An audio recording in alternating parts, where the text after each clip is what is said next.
Gaetz was once being investigated for alleged sex trafficking by the very department he's being nominated to lead. Wait.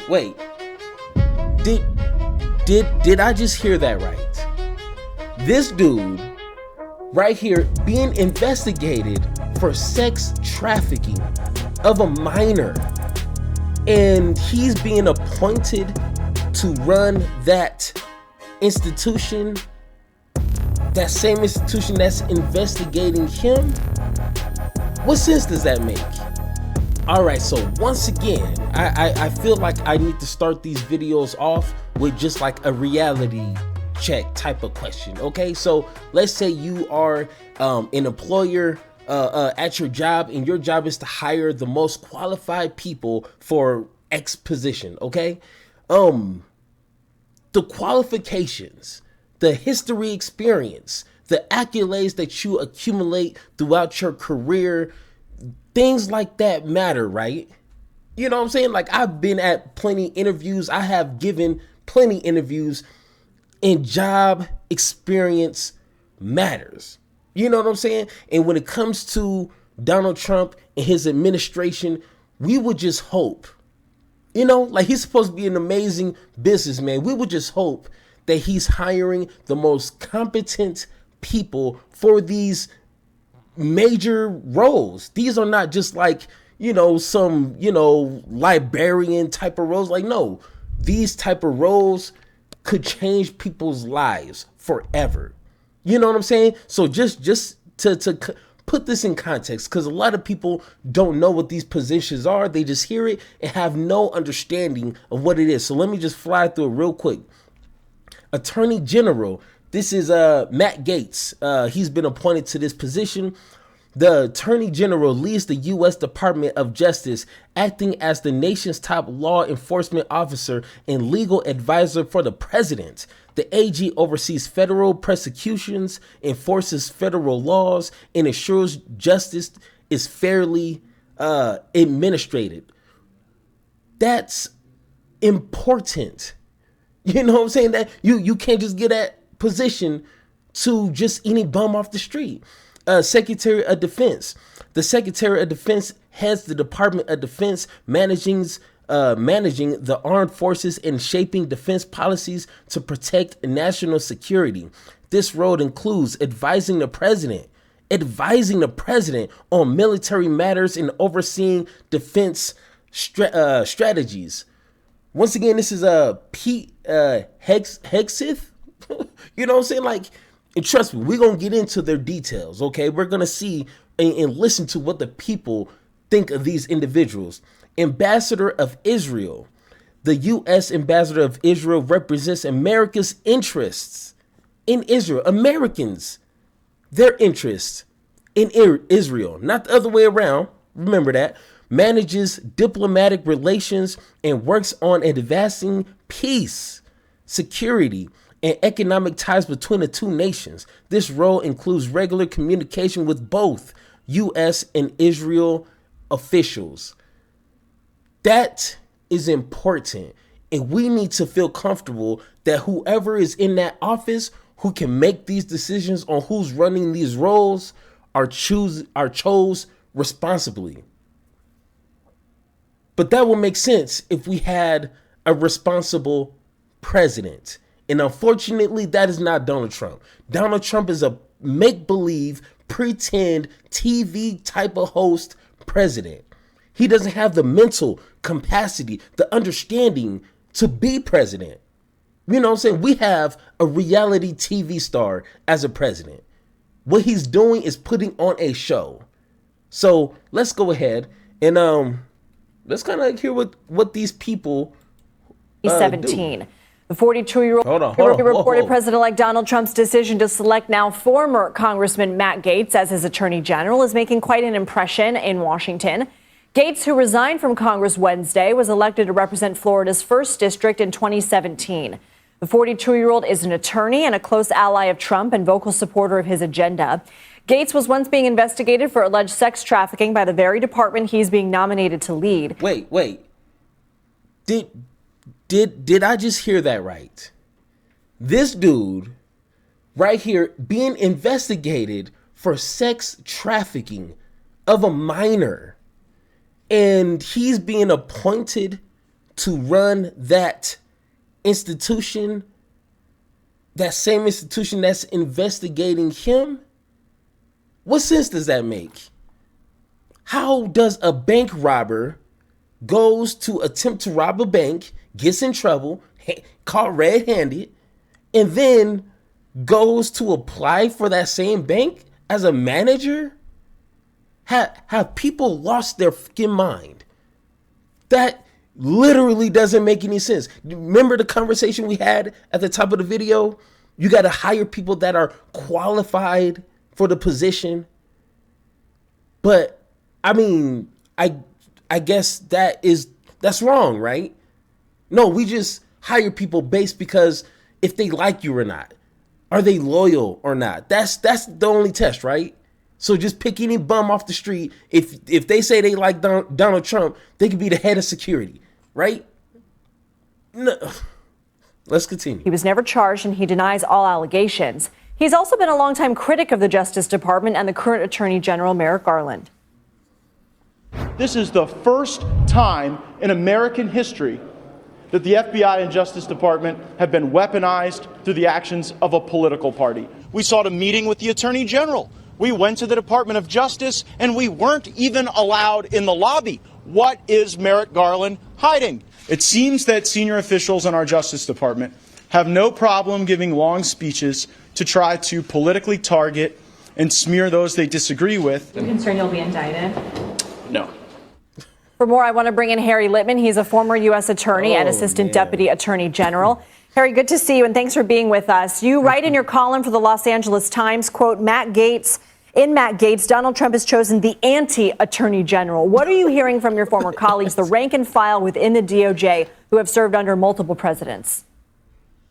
It's true, and it's important they've served under multiple presidents, and when there are transitions, some people chafe a little. This is by far the biggest crisis of morale and flat-out depression and horror that I've ever seen. You have many people in the department saying, maybe I need to leave. It's one thing to have someone come in. You know, it is going to be a shit show when people leave their jobs. And I'm pretty sure they're making some pretty decent money. All right, they're not making McDonald's wages. They're probably making some decent money. So if individuals are like contemplating on leaving their job because of potential new hires are coming in, I mean, some alarms, some flags should be going off in your head. But no, that doesn't apply to the Republican Party, right? With new policies, Lindsay, they're having someone come in to be their boss who has contempt for and hostility toward the department's basic mission, the thing that they're so proud of working toward every day. So they are truly horrified. All right, so once again, just a quick recap of Mr. Matt Gaetz. He's been accused of sex trafficking, and he could possibly lead that same department that was prosecuting him. Okay, if that's who you guys want to represent your party, great job. So now let's go to this next guy here. Towards the end of his presidential campaign, Donald Trump attempted to brand himself as the peace candidate, the anti-war guy, a delusional lie. And remember, the anti-war president, people boasted about it. Under Trump, under me, I started no wars. Which, I mean, if you actually look into the details, you might find some things that weren't actually anti-war, but, you know, let them believe that, okay? But try to explain the person that he picks for his Secretary of Defense, okay? Explain this. On the left, including even some Muslim and Arab voters, fell for. But Mehdi, how can you say it was a lie? Trump's not even back in office yet. Well, meet Pete Hegseth, the man Donald Trump has nominated to be his new Secretary of Defense, a veteran of Iraq and Afghanistan, a TV host on Fox with zero experience of governing, who was reportedly picked by Trump because he has the look. What? hey, Trump supporter, if you're watching this, one, you got a lot of balls. Because I ain't throwing no baby punches over here. But hey, Trump supporter, is this a qualification to you? Is this right here, this line right here, is this a qualification? He has the look? Nigga, are we acting here? Are we like creating a movie and we're looking for actors and actresses that have the look? You know what I'm saying? Like Captain America, he has a certain look that we need to go for. Black Panther, that's a certain look that we're going for. You don't base looks off of a major position as Secretary of Defense. It's weird explaining this to other grown individuals, but I'm pretty sure some Republican mentally challenged I'm gonna say that mentally challenged individual is gonna come up with some stupid excuse that just shows they don't know what they're talking about. But it's not the look or his lack of experience that should really bother you. It's Hegseth's love of war and war crimes and war criminals. No, man. For example, while most people in Washington now accept the Iraq War was at best a mistake, at worst a disaster, Hegseth, for a very long time, was a proud fan of that illegal invasion. Here he is in 2016. The Iraq War is an example of what America got right when we got it right. Back in 2017, Hegseth pushed the insane idea that the US should consider launching a preemptive strike on nuclear-armed North Korea. What, will annihilate North Korea after we're dead? Yeah, I mean, we have to do something now. There's merit in a preemptive strike, but if you got to do it right. It's got to be decisive. In 2020, Hegseth openly encouraged Trump to commit war crimes, saying international law is rigged against the US, and even tried to justify the US bombing religious and cultural sites in Iran. We need to rewrite the rules that are advantageous to us. I don't want to hit cultural sites on purpose, but if you're using one to harbor your most dangerous weapons, then that should be on the target list. What? That doesn't make any sense. You can't just that is the most outplayed talking point since I have dove into foreign affairs. Oh, they're using human shields. That is just a code word for like, oh, we just gotta bomb this place. Even though they have little to no evidence that they do have underground tunnels or they're using back rooms or whatever the case is. Little to no evidence, and just blow up churches, huh? Blow up hospitals, blow up schools. These rules and regulations for foreign affairs is important because if not, countries like Russia is just going to continue to try to expand, take over other countries just for the hell of it, or whatever, feelings that they might have. You can't do that. I mean, if someone is supposed to be anti-war, they're supposed to try to exhaust all their other options before going into war. And just saying, hey, if they got blah, blah, blah in some churches, like we're just going to have to bomb it, right? No, that's not how that works. But of course, talking to idiots about morality and doing what's right for, the greater population is like speaking gibberish to them, so I mean, because what are they gonna say? They're brown, right? They gotta be doing something wrong. Those brown folks over there that worship a different God, that speak a different language, they gotta be evil, right? That's what they're probably gonna say. And the president did. The classic human shields argument. Sounds like he'll get along great with Netanyahu. Oh, and speaking of Israel, Hegseth is a Christian Zionist who proudly has a Jerusalem cross tattooed on his chest. Great job. As you can see from his Great Instagram, job. And has openly advocated for building the third temple in Jerusalem, which is a dream of far-right Israeli fanatics and requires the destruction of the Al-Aqsa Mosque. The declaration of Jerusalem as the capital was a miracle, and there's no reason why the miracle of the reestablishment of the temple on the Temple Mount is not possible. Hegseth is also an advocate for war criminals and alleged war criminals. Back in 2019, he was the guy who helped persuade Donald Trump to pardon 3 soldiers convicted, charged, or accused of horrific war crimes in Iraq and Afghanistan. He was open about his support for them. These are men who went into the most dangerous places on earth with a job to defend us and made tough calls on a moment's notice. They're not war criminals, they're warriors. Of course, Wow. So are we able to just call any war criminal war heroes just because we feel like they've done something good? If you break the laws, if you do misconducts within your job description, you need to be held accountable. I don't care who you are. I don't care what branch of the military you work. You have to be held accountable, because if not, shit is going to hit the fan. That's how you create more enemies. I mean, the list can go on. Like, it's reason why we have rules and regulations. But once again, probably talking to a brick wall right now. We shouldn't be surprised about Hegseth being totally fine with the killing of Arabs or Afghans. He's been pushing Islamophobic, bigoted nonsense for years. He literally wrote a book called American Crusade, in which he complained about Muslim birth rates and praised the Crusaders for pushing back against Muslim hordes. Which is weird, because if you know anything about these Christian crusades, I know that's probably a long time ago for a lot of people to really read and take interest, but these Christian crusades killed millions of innocent people. Millions. So let's not just do this whole, these Muslims, are just complete monsters and killers. No, a lot of these Christian crusaders done 10 times worse things. But my question is, a lot of these people that didn't vote for Harris or voted Green Party or even probably voted for Trump because they didn't want to reward Harris or the Democratic Party for committing genocide or participating in a genocide.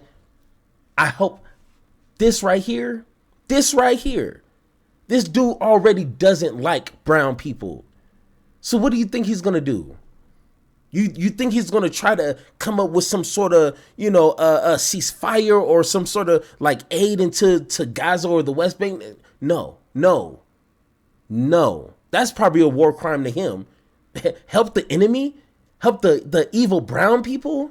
No, come on, man. So I kind of want to say, I hope you get what you deserve if you didn't vote for Harris because you didn't want to reward them for whatever reason. I kind of hope you get what you get what you deserve. In 2016, on Fox, he even went to Hamtramck, Michigan, the Muslim-majority town where local Arab politicians and imams just endorsed Trump as the peace candidate. He went to Hamtramck and said this about the local Muslim population. There's a lot of anxiety. We're not sure if they're not actually integrating as much as we'd want them to. 27 languages in the schools, segmentation in the town. There's a Yemeni portion, there's a Bangladeshi part. There isn't as much assimilation, folks. Hegseth is an Islamophobic Christian Zionist hawk, and he'll be in charge of the U.S. military. Now, his defenders say, well, he's a smart guy. He went to Princeton. He has a master's from Harvard. True, but he's also this guy. I don't think I've washed my hands for 10 years. Really, I don't really wash my hands ever. Yeah. Hey, make sure you don't shake that dude's hand, because anyone that's even joking about not washing their hands, 9 times out of 10 probably didn't wash their hands after they got out the bathroom to meet you. So last but not least, let's go to the ambassador of Israel, which is, oddly enough, Mike Huckabee. What? Any doubt about whether U.S. policy toward Israel is going to change under Trump or get better under Trump or even stay the same under Trump, look at who he just selected to be the U.S. ambassador to Israel. Donald J. Trump, president-elect, has picked former Arkansas Governor Mike Huckabee to be the next U.S. ambassador to Israel. Now, this is the same man who once said he could buy a vacation home in a Jewish settlement. But he doesn't call them settlements, of course. Mike Huckabee insists that they're just communities. If you don't know who Mike Huckabee is, or if you're not familiar with his hardline approach, listen to what he said while on a trip to Israel in 2017. At the time, he was doing so at the behest of then President-elect Donald J. Trump. Take a listen to this. On the property it already owns. I think Israel has title deed to Judea and Samaria. There are certain words I refuse to use. There is no such thing as a West Bank. It's Judea and Samaria. There's no such thing as a settlement. They're communities, they're neighborhoods, they're cities. There's no such thing as an occupation. That they get out of. There's no such thing as an occupation. There is no such thing. I mean, okay.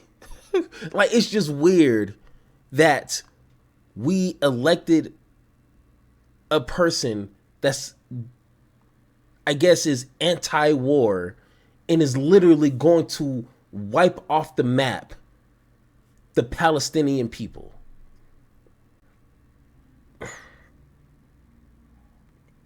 You guys are idiots if you voted for Trump. Like, literally, like, by the definition, word by word, you are an idiot. But, you know, I will let his actions, you know, in the future speak for itself.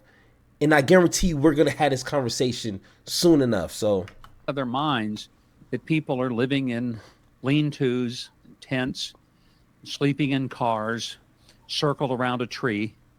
They're living in very well-designed and beautiful cities and communities. Can't wait to get back. Can you imagine sitting in the West Bank and being told you're not under occupation? Can you imagine being told that those settlements that are created are just communities? You know, the Judea and Samaria thing is classic Zionist talking points, and it's not. That's not to defend it, but that's not that much of a disruption of the status quo. As disgusting as that is, to ignore the legitimacy of Palestinian claims by suggesting that all of Eretz Israel is yours, and using Judea and Samaria, invoking the biblical language as a way of saying, look, this is ancient, this is ours, and kind of writing Palestinians out of history. All that, as disturbing as it is kind of what we're used to. But Mike Huckabee is taking it to another level. I mean, the U.S. ambassador to Israel under Trump the last time, and if you don't know, I grilled the U.S. ambassador to Israel under Trump, and the last time, and you can see it on Al Jazeera. It was quite a show. It's actually one of the angriest I've ever been in interviewing anybody in life, because he was so obnoxious, so condescending, so frustrating. His name is David Friedman. But Mike Huckabee might actually give him a run for his money. And that, again, that's saying something. That is saying a lot. All right. So my conclusion, okay, after doing some brief, research on these individuals, and plus, we got Tulsi Gabbard, we have Vivek, and Elon Musk doing some weird stuff. You know what I'm saying? And I advise everyone to do some research on these individuals, because this is where the informative work begins. You know what I'm saying? Like, everyone can know the surface level of what's going on, but until we know the pieces and the individuals that are in place that are going to be making these decisions, then we won't know exactly what the motivations are or what's going on. Because you can easily kind of forecast what an individual is going to do based off their past. You know what I'm saying? Like, it's pretty simple, and we already know these individuals are not highly qualified for these positions. The only reason why they got there is because for the past 4 years, they've literally been kissing his ass and hoping for these opportunities to be a yes man. And the last time when Trump was in office, people will say, well, he didn't do X, Y, and Z because, people were just over exaggerating. But what happened last time was he actually had adults in the room, those who have integrity and an understanding of their job duties. And they understand that they need to put the country first before any president, before anyone. Country first. That's not going to be there this time. I mean, Trump is a racist, bigoted idiot, But he's smart enough to understand I need to hire people that are just going to say yes. I mean, look at his running mate, J.D. Vance. He didn't make that mistake this time. He made sure that he has loyal people around him, and I guarantee he's going to abuse it. So, I mean, I'm not saying if, maybe, it's just a matter of when. That's it. But of course, if you guys disagree with anything that I said in this video, let me know in the comments down below or hit that Discord link so we can have that one-on-one talk. And like always, let's have that conversation.